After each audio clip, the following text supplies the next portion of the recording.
આજનો આ વિડીયો કોઈ ન્યૂઝથી નહીં પરંતુ કોઈના છેલ્લા શબ્દોથી શરૂ થશે.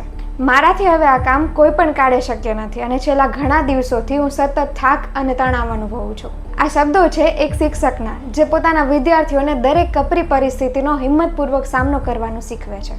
હું વાત કરી રહી છું ગીર સોમનાથ જિલ્લાના છારા ગામમાં શિક્ષક તરીકે ફરજ બજાવી રહ્યા અરવિંદભાઈ વાડેરની, કે જેઓ સમગ્ર રાજ્યમાં ચાલતી SIRની કામગીરીના ભાગરૂપે BLO તરીકે પણ ફરજ બજાવી રહ્યા હતા. તેમને BLOની કામગીરીનો એટલો તણાવ હતો કે તેમણે પોતાના હસતા રમતા પરિવારને છોડી મોતને વહાલું કર્યું.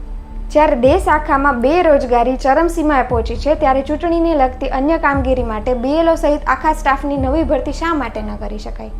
ઘણા લોકો એવું વિચારે છે કે પ્રાઇવેટ સેક્ટર છે એની અંદર સરકારી કરતાં વધારે કામનું પ્રેશર હોય છે અને સરકારી કર્મચારીઓ છે કામચોર હોય છે. મોતનું કારણ કંઈક બીજું હશે અને SIRને માત્ર બહાનું જ બનાવ્યું હશે. પરંતુ હકીકત એ છે કે દરેક ક્ષેત્રમાં મહેનત કરનારા લોકો પણ છે અને જવાબદારી ટાળનારા લોકો પણ છે. બહારનો માણસ છે માત્ર અંદાજ જ લગાવી શકે. તો આવી ઘટનાઓ પર કોઈને વ્યક્તિગત રીતે ટાર્ગેટ કરી અને એને જજ કરવા એના કરતાં જેને મુશ્કેલીઓ ઊભી ન થાય તે માટેના રસ્તાઓ શોધતા થઈએ તો એ વધારે માનવતાભર્યું પગલું કહેવાય. તમે શું વિચારો છો? કમેન્ટ બોક્સમાં જરૂરથી જણાવજો.